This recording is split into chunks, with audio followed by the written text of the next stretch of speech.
L'ONG Colombivoire a tenu, mercredi 16 février 2022, au foyer des jeunes de la commune d'Atecoubé, une réunion bilan de ses activités tenues au cours de l'année 2021. À l'occasion, le président Sylla Sekou et les membres de sa direction ont échangé avec les personnes impactées par les projets routiers de la ville d'Abidjan, notamment le métro et le 4e pont. Ce matin nous nous sommes retrouvés avec les impactés du métro d'Abidjan des projets pour échanger sur les démarches que nous sommes en train d'entreprendre auprès de l'État de Côte d'Ivoire pour qu'il puisse permettre à ces populations d'être indemnisées en bonne et due forme, a-t-il déclaré. Sur les 12 000 familles impactées, déguerpies de l'emprise des travaux du métro d'Abidjan et du 4e pont, révèle le président Sylla Sekou, au moins 3 000 restent encore sans indemnisation.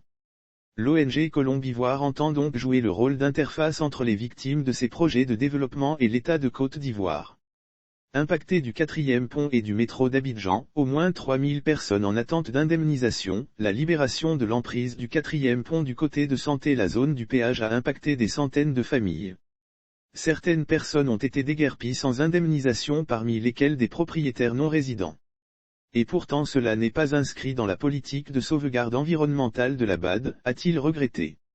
Travaux de construction du 4 ponts, 1185 bâtis démolis dès mercredi 19 mai à Atecoubé et Adjamé, l'appel aux populations impactées. Il a de ce fait encouragé les autorités ivoiriennes à poursuivre dans leurs efforts afin qu'aucune de ces personnes devenues sans abri ne soit laissée pour compte.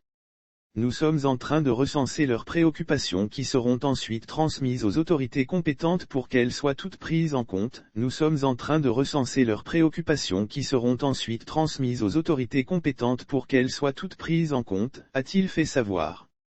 La rencontre entre les responsables de l'organisation non gouvernementale a eu lieu en présence de représentants du Conseil national des droits de l'homme, CNDH, et du ministère de la Famille, de la Femme et de l'Enfant.